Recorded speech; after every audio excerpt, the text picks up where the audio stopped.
नमस्कार दोस्तों, मैं शुभम शर्मा पेश हूँ आपके सामने लेकर आज part number 2 English vocabulary special का। जैसा कि आप सभी लोग जानते हैं कि मैंने एक सीरीज स्टार्ट करी है जिस सीरीज का नाम है इंग्लिश वोकेबलरी स्पेशल। इस सीरीज में मैंने जिस टॉपिक को सर्वप्रथम सबसे पहले लिया है वो टॉपिक है वन वर्ड सब्स्टिट्यूशंस। देखिए, जो भी प्रीवियस ईयर में पूछे गए हैं, भले ही वो सीजीएल में पूछे गए हो, सीपीओ में पूछे गए हो, सीएचएसएल में हो, जीडी में हो या फिर एमटीएस में हो, तो जो भी प्रीवियस ईयर टीसीएस के द्वारा आपका वन वर्ड सब्स्टिट्यूशन एग्जाम में आया है, उन्हीं वन वर्ड सब्स्टिट्यूशन को लेकर मैं इस सीरीज को चलाने वाला हूं। कुछ वन वर्ड सब्स्टिट्यूशन वो भी होंगे जो मेरे द्वारा एक्सपेक्टेड वन वर्ड सब्स्टिट्यूशंस होंगे, यानी कि जिनके आने की पॉसिबिलिटी उन्हीं आधार पर बढ़ जाएगी।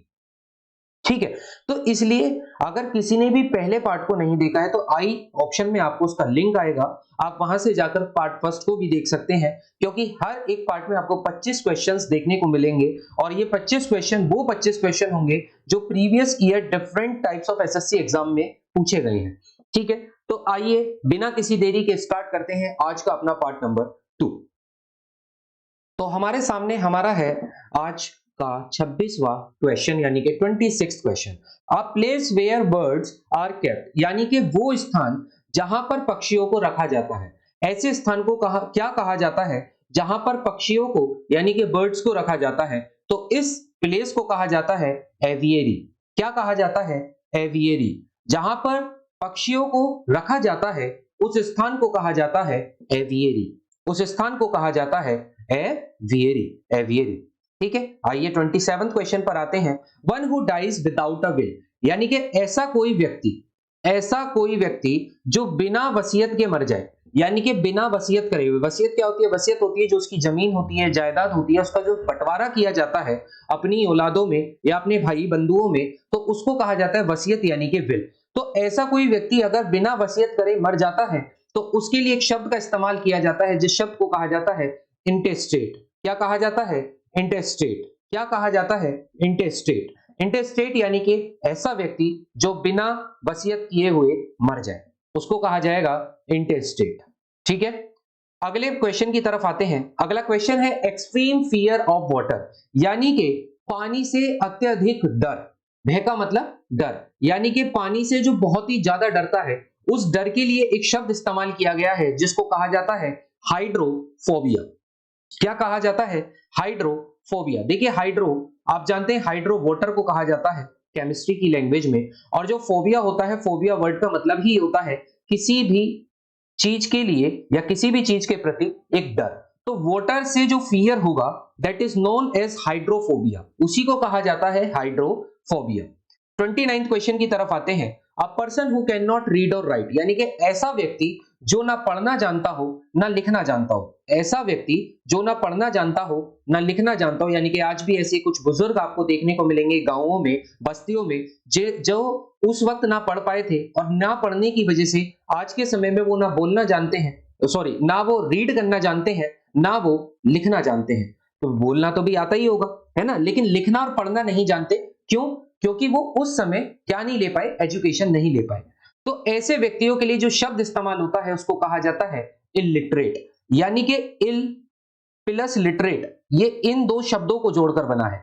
अगर खाली लिटरेट की बात करूं तो लिटरेट उस व्यक्ति के लिए इस्तेमाल किया जाता है जो व्यक्ति पढ़ना और लिखना दोनों जानता है, उसको कहा जाता है लिटरेट। लेकिन जैसे ही इस इल को इस लिटरेट के साथ जोड़ दिया गया तो इसने प्रोवाइड करी नेगेटिव सेंस। कैसी सेंस? Negative sense. यानी कि इलिटरेट का मतलब होगा वह वो व्यक्ति जो ना पढ़ना जानता हो ना लिखना जानता हो। ऐसे व्यक्तियों के लिए जिस शब्द का इस्तेमाल किया जाता है उसे कहा जाता है इलिटरेट। क्या कहा जाता है? इलिटरेट। ठीक है, आइए 30th क्वेश्चन की तरफ चलते हैं। One who Yeats too much, यानी कि ऐसा व्यक्ति जो बहुत ही अधिक खाता हो, यानी कि जिसको सुबह शाम सिर्फ खाना ही दिखता हो या वो बहुत ही ज्यादा पेटू हो। ऐसे व्यक्तियों को हमारी लैंग्वेज में पेटू ही कहा जाता है, यानी कि ऐसा व्यक्ति जिसको कुछ ना कुछ हर समय पर खाने के लिए चाहिए, है ना। तो ऐसे व्यक्तियों के लिए शब्द इस्तेमाल होता है ग्लटन। क्या शब्द इस्तेमाल होता है? ग्लटन। क्या शब्द इस्तेमाल होता है? ग्लटन। यानी कि ग्लटन उस व्यक्ति के लिए कहा जाता है जो व्यक्ति बहुत ही ज्यादा खाने की हैबिट रखता होगा। ऐसे व्यक्तियों के लिए शब्द इस्तेमाल होता है ग्लटन। शब्द इस्तेमाल होता है ग्लटन। आइए अगले सवालों की तरफ चलते हैं। हमारे सामने 31 क्वेश्चन है। That through which light can not pass, यानी कि ऐसी कोई चीज जिससे प्रकाश पास ना हो सके। प्रकाश मतलब लाइट, यानी कि लाइट जिस चीज से पास ना हो सके उस चीज के लिए जो शब्द इस्तेमाल होता है उस शब्द को कहा जाता है ओपेक। उस शब्द को कहा जाता है ओपेक। यानी कि ओपेक कोई एक ऐसा सब्सटेंस कि अगर आप यहां से लाइट डालेंगे तो ये लाइट यहां पर आपको पास होती हुई नहीं दिखाई देगी। ऐसे सब्सटेंस के लिए इस सब्सटेंस को हम क्या कहेंगे? इस सब्सटेंस को हम बोलेंगे ओपेक। लेकिन अगर किसी सब्सटेंस से लाइट पास हो जाए, यानी कि यहां से यहां पे लाइट पास हो जाए, तो ऐसे सब्सटेंस के लिए हम इस्तेमाल करते हैं ट्रांसपेरेंट। ट्रांसपेरेंट मतलब पारदर्शी, जिसके दोनों तरफ देखा जा सके, उसके लिए शब्द इस्तेमाल होता है ट्रांसपेरेंट। ठीक है, आइए 32 क्वेश्चन पर चलते हैं, 32वें सवाल पर चलते हैं। A glass tank where fish and water plants are kept, यानी कि एक कांच की वो टंकी जिसमें मछली या पानी के पौधों को रखा जाए, ऐसी कांच की टंकी को क्या कहा जाता है? तो ऐसी कांच की टंकी को कहा जाता है एक्वेरियम। क्या कहा जाता है? एक्वेरियम। यानी कि इसको कहा जाता है एक्वेरियम। ये एक तरीके का आर्टिफिशियल इकोसिस्टम में आता है। यानी कि ये आपका कैसा सिस्टम है? ये एक आर्टिफिशियल इकोसिस्टम, नेचुरल तो होगा नहीं, है ना, लेकिन इसको नेचुरल जैसा बनाने की कोशिश की जाती है, इसलिए इसको आर्टिफिशियल इकोसिस्टम कहा जाता है। ठीक है, तो एक ग्लास टैंक जहां पर मछलियां या पेड़ पौधों को रखा जाए उसके लिए शब्द इस्तेमाल होता है एक्वेरियम। आइए अगले सवाल पर चलते हैं। अगला सवाल है गवर्नमेंट रन बाय किंग और क्वीन, यानी कि ऐसी सरकार जिसको किसी राजा या रानी के द्वारा चलाया जाए। राजा या रानी के द्वारा चलने वाली सरकार कहलाती है मोनार्की।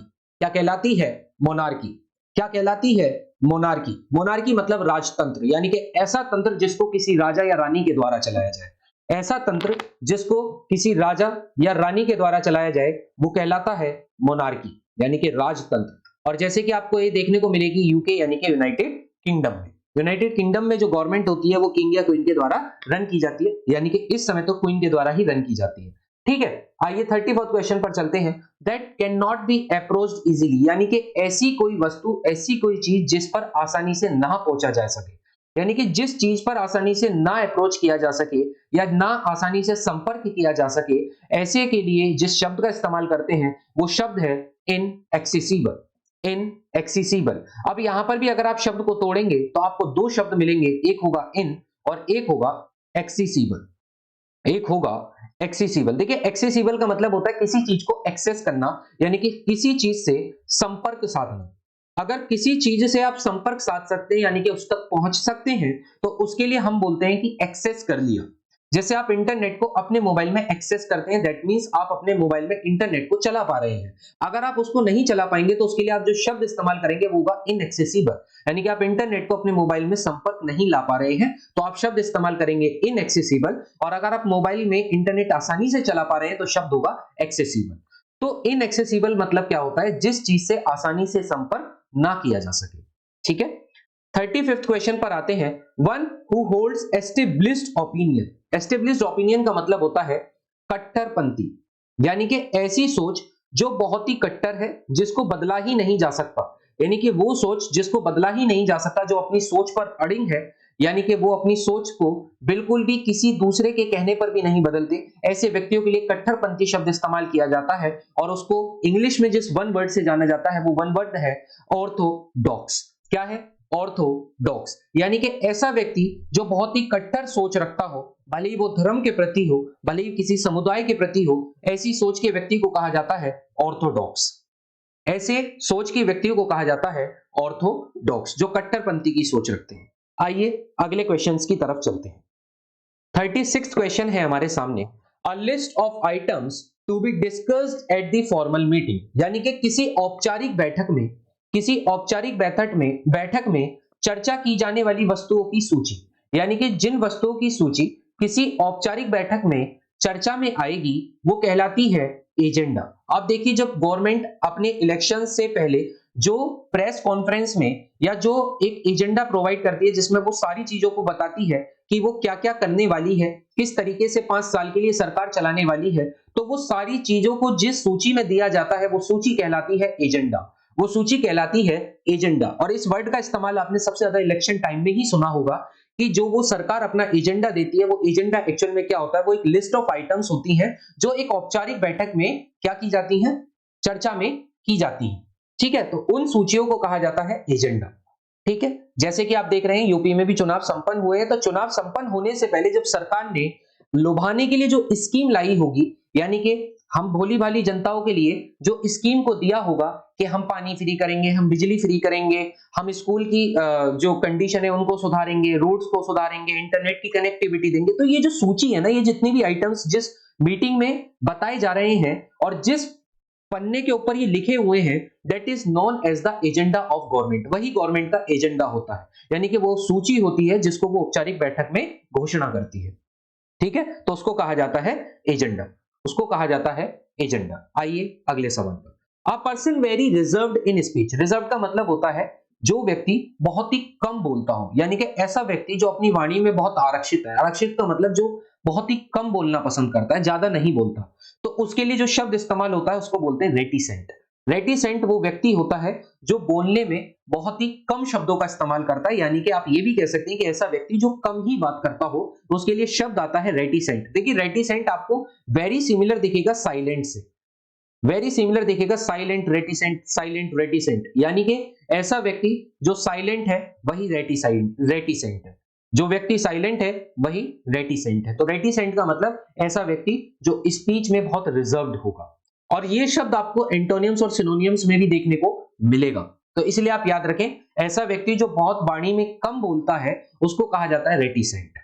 ठीक है, अगला है इनकैपेबल ऑफ पेइंग डेब्ट, यानी कि ऐसा कोई व्यक्ति जो अपना कर्जा चुकाने में असमर्थ हो, ऐसा कोई व्यक्ति जो अपना कर्जा चुकाने में असमर्थ हो। जैसे कि आप देखिए नीरव मोदी, जैसे आप देखिए विजय माल्या, ये वो व्यक्ति हैं, विजय माल्या ये वो व्यक्ति हैं जो कर्जा चुकाने में असमर्थ हुए, इसलिए वो हमारे देश को छोड़कर दूसरे देशों में शरण लेने पहुंच गए।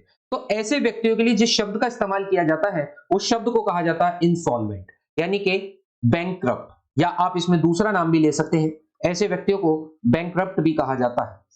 ठीक है, ऐसे दो लोगों को बैंकक्रप्ट भी कहा जाता है और इंसॉल्वेंट भी कहा जाता है, क्योंकि वो लोग कर्जा चुकाने में असमर्थ है, तो उसके लिए जो शब्द इस्तेमाल होता है वो शब्द है इंसॉल्वेंट, वो शब्द है इंसॉल्वेंट।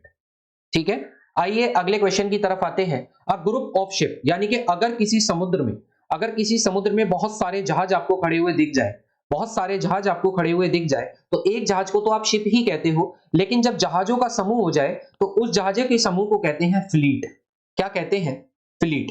जब जहाजों के समूह को आप देखेंगे तो जहाजों के समूह को कहलाया जाता है फ्लीट। क्या कहा जाता है?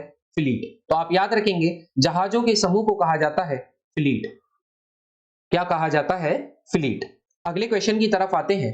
समथिंग दैट इज जेन्युइन, कुछ ऐसा जो वास्तविक हो, यानी कि ऐसी चीज जो अपने आप में 100% क्या है? जेन्युइन है, यानी कि वो चीज वास्तविक रूप में है। तो उसके लिए जो शब्द इस्तेमाल करते हैं वो शब्द होता है ऑथेंटिक। ऑथेंटिक का मतलब है ऐसी कोई चीज जो अपने आप में 100% ट्रू है। जो अपने आप में 100% ट्रू है वो जेन्युइन है, और जो चीज जेन्युइन है वही कहलाती है ऑथेंटिक, उसी को कहा जाता है ऑथेंटिक।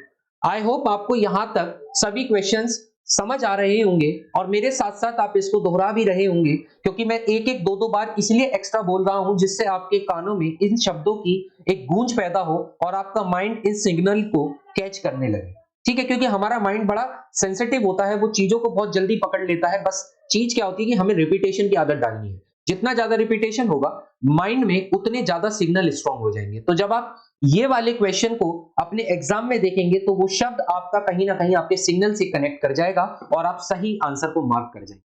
ठीक है, तो आइए अगले सवालों पर आते हैं। अब आते हैं अपने 41 क्वेश्चन पर। Act of giving up the throne, यानी कि अपने सिंहासन को त्याग देना, अपने पद को त्याग देना या अपने सिंहासन को त्याग देना, इसके लिए जिस शब्द का हम इस्तेमाल करते हैं वो शब्द है एब्डिकेशन। यानी कि इस क्रिया को, जिस क्रिया में सिंहासन को त्याग दिया जाए, उस क्रिया को कहा जाता है एब्डिकेशन।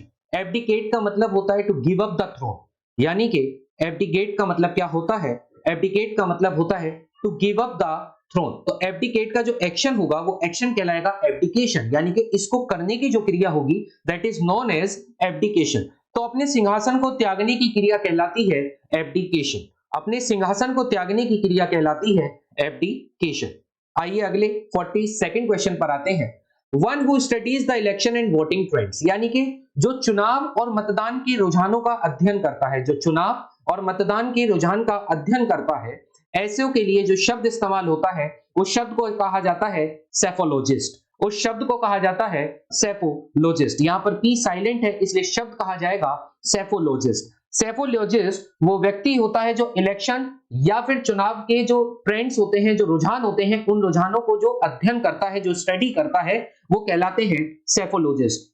आपने देखा होगा आमतौर पर चुनावी चैनल आपने देखे होंगे, यानी कि जैसे आपने बहुत सारे न्यूज चैनलों को देखा होगा जहां पर इलेक्शन या उससे रिलेटेड उसके मतदानों के रुझानों पर अध्ययन किया जाता है, बताया जाता है किस सरकार की कितनी सीटें आ सकती हैं, कौन सी कहां से अपनी सरकार बना सकती है। तो ये सारा जो अध्ययन होता है वो अध्ययन जिस शब्द के अंदर है उस शब्द को कहा जाता है सेफोलॉजिस्ट, यानी कि ऐसा व्यक्ति जो इनका अध्ययन करेगा वो कहलाएगा सेफोलॉजिस्ट। सेफोलॉजिस्ट वो व्यक्ति होता है जो चुनाव और मतदान के रुझानों का अध्ययन करता है। आइए अगले क्वेश्चन पर आते हैं। अ सॉन्ग और music in praise of God, यानी कि भगवान के प्रति जिस गीत का हम गायन करते हैं या स्तुति करते हैं, मंत्रों का जाप करते हैं, उनके लिए उस शब्द को कहा जाता है हिम। क्या कहा जाता है? हिम। हिम यानी कि वो गीत, वो संगीत, वो आपका मंत्र जाप, जिस मंत्र जाप को करके हम भगवान की आराधना करते हैं या उनकी स्तुति करते हैं। तो भगवान की स्तुति में गाया गया गीत या संगीत कहलाता है हिम। क्या कहलाता है? हिम। हिम वो गीत है, वो संगीत है जो भगवान के प्रति उनकी स्तुति में गाया जाता है। आइए अगले क्वेश्चन पर आते हैं। One who examine account officially, यानी कि ऐसा व्यक्ति जो खातों को, जो औपचारिक रूप में या आधिकारिक रूप में खातों की जांच करता है, उसको कहा जाता है अकाउंटेंट। देखिए तो शब्द ही इस्तेमाल आपको आराम से हो जाएगा, क्योंकि आप यहां पे देखिए अकाउंट को करने वाला, अकाउंट को जो एग्जामिन करेगा वो कहलाएगा अकाउंटेंट, वही कहलाएगा अकाउंटेंट। ठीक है, अगले सवाल पर आते हैं। हैपनिंग एवरी 2 ईयर्स, ऐसी कोई भी घटना जो हर 2 साल में एक बार हो, यानी कि ऐसी कोई भी चीज जो 2 साल में एक बार होगी, उसके लिए शब्द होता है बाइनियल। उसके लिए शब्द होता है बाइनियल। आपको पता होगा बाय का मतलब ही होता है टू, बाय का मतलब ही होता है टू। मोनो का मतलब होता है वन, मोनो का मतलब होता है वन, और बाय का मतलब होता है टू। इसी प्रकार ट्राई का मतलब होता है 3 और क्वाड का मतलब होता है 4। तो इन शब्दों को आप याद रखिए। तो अगर वो 2 साल की बात करेगा तो 2 साल का जो हर 2 साल में जो घटना होगी उस घटना को कहा जाएगा बायनियल, उस घटना को कहा जाएगा बायनियल। तो इस बाय शब्द को याद रखिए। बाय कब आता है? जहां भी बात 2 से रिलेटेड हो रही होगी, यानी कि 2 से रिलेटेड कोई भी बात हो रही होगी तो उसको कहा जाएगा बायनियल। आइए लास्ट 5 क्वेश्चंस को और करते हैं। और अगर आपने अपनी वीडियो को यहां तक देखा है, हमारी इस वीडियो को यहां तक देखा है, तो बिना लाइक करे, बिना शेयर करे और चैनल को बिना सब्सक्राइब किए मत जाइएगा, क्योंकि बहुत ही अच्छे अच्छे आपके सामने अभी वीडियोस आने बाकी हैं।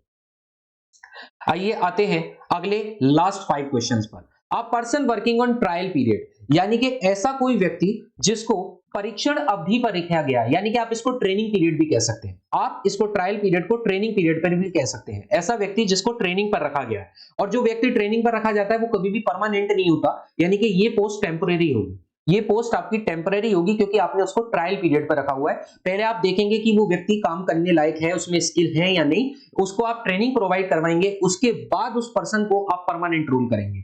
तो उस परमानेंट रोल से पहले जो ट्रायल पीरियड पे किसी व्यक्ति को रखा जाता है उसको कहा जाता है प्रोबेशनर, उसको कहा जाता है प्रोबेशनर। प्रोबेशनर ऑफिसर आपने देखे होंगे बैंक में जब एग्जाम निकलते हैं, आईबीपीएस, प्रोबेशनर, पीओ का जो एग्जाम निकलता है वो प्रोबेशनर ऑफिसर ही होता है, यानी कि वो व्यक्ति ट्रेनिंग पर रखा जाता है। हालांकि वो अपने आप में बहुत बड़ी पोस्ट है, ठीक है, उसके लिए लाखों बच्चे एग्जाम देते हैं और बहुत ही कट ऑफ उसकी मतलब हाई जाती है और कंपटीशन भी बहुत ज्यादा है। तो प्रोबेशनर का मतलब ये होता है जिसको ट्रायल पीरियड पे रखा जाए, यानी कि आपको पता होगा प्रोबेशनर ऑफिसर को 3 साल के ट्रायल पीरियड पर रखा जाता है बैंक में। तो जो प्रोबेशनर ऑफिसर होते हैं उनको ट्रेनिंग प्रोवाइड करते हैं, उनकी स्किल्स को डेवलप करते हैं, और उसके बाद यानी कि 3 साल के बाद इस चीज को पूरा जांचने के बाद तब उनको परमानेंट रोल दिया जाता है। तो जो ट्रेनिंग पीरियड पर रखे जाते हैं उसके लिए जो शब्द इस्तेमाल होता है that is known as probationer. क्या होता है? प्रोबेशनर। अगले क्वेश्चन की बात करें। A person with the same name as another, यानी कि एक ही नाम के 2 व्यक्ति, जब दूसरे के समान नाम वाला व्यक्ति हो, जैसे मेरा नाम अगर शुभम है और अगर किसी और का भी नाम शुभम है, तो ऐसे व्यक्ति क्या कहलाएंगे? 2 नाम है, यानी कि 2 व्यक्ति हैं और दोनों के सेम नाम है, तो सेम नाम, देखिए मैं बार बार बोल रहा हूं सेम, सेम नेम यानी कि यहीं से याद रखिए नेम सेक। क्या कहलाता है? नेम सेक, यानी कि ऐसे व्यक्ति जिन दो व्यक्तियों के नाम क्या हो? सेम हो, एक दूसरे के सेम हो, तो उनके लिए शब्द इस्तेमाल होता है नेम सेक। ठीक है, अगले क्वेश्चन पर आते हैं। स्टडी ऑफ इन्वायरमेंट यानी कि पर्यावरण का अध्ययन। जब इन्वायरमेंट की जो स्टडी करते हैं उस स्टडी को कहा जाता है इकोलॉजी। क्या कहा जाता है? इकोलॉजी। पर्यावरण का अध्ययन कहलाता है इकोलॉजी। ठीक है, इको का वर्ड ही क्या है? इको बना है आपका इकोसिस्टम से, और इकोसिस्टम आता है किसमें?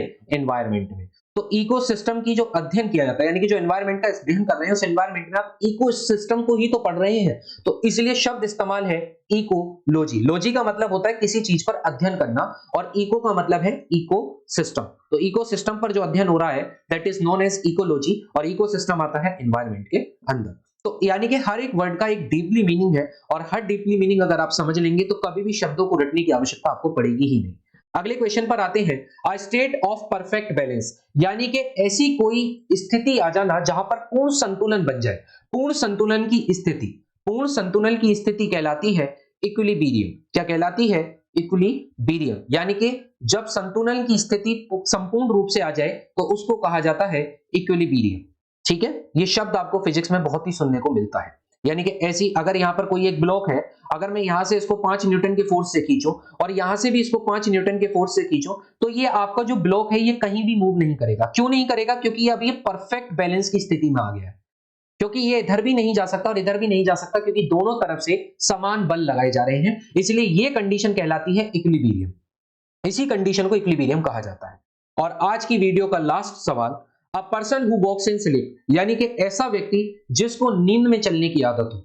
ऐसा व्यक्ति जिसको नींद में चलने की आदत हो, उसके लिए जो शब्द इस्तेमाल होता है वो होता है सोमनम्बुलिस्ट। सोमनम्बुलिस्ट यानी कि सोमनम्बुलिस्ट का मतलब होता है a person who walks in sleep, यानी कि वो व्यक्ति जो नींद में चलता है। ऐसे बहुत सारे व्यक्ति आपको देखने को मिलते होंगे, आमतौर पर आपने सुने भी होंगे कि किसी व्यक्ति को नींद में चलने की आदत होती है, तो नींद में चलने वाली व्यक्ति को कहा जाता है सोमनम्बुलिस्ट।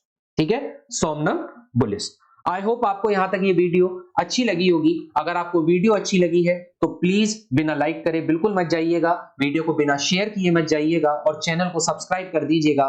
मिलते हैं नेक्स्ट वीडियो में, तब तक के लिए जय हिंद, जय भारत, ध्यान रखिए अपना।